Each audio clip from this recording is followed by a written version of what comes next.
ഇവിടെ നിന്ന് തെക്ക് കിഴക്ക് ഭാഗത്തേക്ക് നീങ്ങാം. 1000 മൈലിനകത്ത് അങ്ങനെ ഒരു സ്ഥലമേ ഇല്ല. അത് മാത്രമല്ല, നമ്മൾ പോകുന്ന റൂട്ടിൽ അത് കാണില്ല. കണ്ണും മൂടി ഞാൻ ഒരു സ്ഥലത്തും പോവില്ല. നിനക്ക് ആവശ്യമുള്ള പണം തരാം.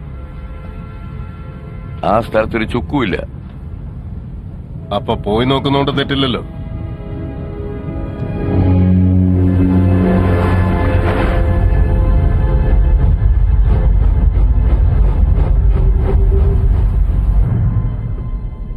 ചിലർ ഈ കപ്പൽ സിംഗപ്പൂരിൽ പോകുന്നെന്ന് വിചാരിക്കുന്നുണ്ട്. അത് ശരിയാണോ? രാത്രി തന്നെ കപ്പൽ തെക്ക് കിഴക്ക് ദിശയിലേക്ക് തിരിച്ചുവിട്ടു. അതിനാരാണ് കാരണക്കാരനെന്നറിയോ? ഇതാ നോക്കൂ പ്ലീസ്.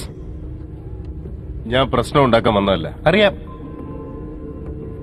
നിങ്ങൾ വേറെ എന്തിനു വന്നാണ്.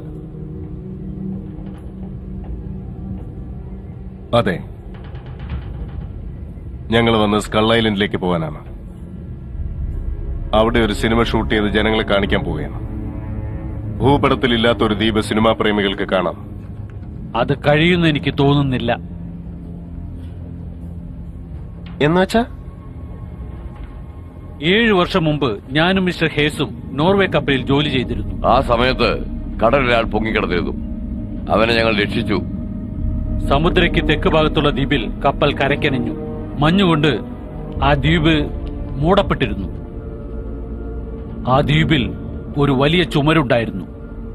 എപ്പോ കെട്ടിയതാണെന്നറിയില്ല. ആരോ കെട്ടിവെച്ചിരുന്നു. ആ ചുമരിന് 100 അടി ഉയരമുണ്ടായിരുന്നു. ഇപ്പോഴും അത് സ്ട്രോങ് ആണത്രേ. എന്തിനാ ചുവര് കെട്ടിയത്?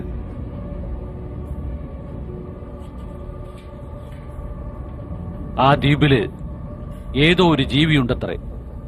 അത് മനുഷ്യനോ മൃഗവോ അല്ല. അവൻ പറഞ്ഞത് വെച്ച് നോക്കുമ്പോൾ അത് വളരെ ക്രൂരമാണെന്ന് തോന്നുന്നു. അതെനിക്കും അറിയാം. ചെറുപ്പത്തിൽ ഞാൻ എത്രയോ കഥ കേട്ടിട്ടുണ്ട്. വേറെന്തൊക്കെയാ പറഞ്ഞത്? പറയാൻ അവന് ജീവനുണ്ടെങ്കിലല്ലേ. അടുത്ത ദിവസം കാലത്ത് അവന്റെ ശവമാണ് ഞങ്ങൾ കണ്ടത്. നന്നായിട്ടുണ്ടല്ലോ. കഥ ഉണ്ടാക്കുന്നവന്റെ അടുത്ത് കഥ പറയാണ്. വേണമെങ്കിൽ അടുത്ത പടത്തിന് ഈ കഥ എടുക്കാം. ആ സ്ഥലം കണ്ടുപിടിച്ച് നിങ്ങൾ അവിടെ പോയി ഒരു പടം എടുത്താൽ തന്നെ തിരിച്ചു വരാൻ പറ്റില്ല.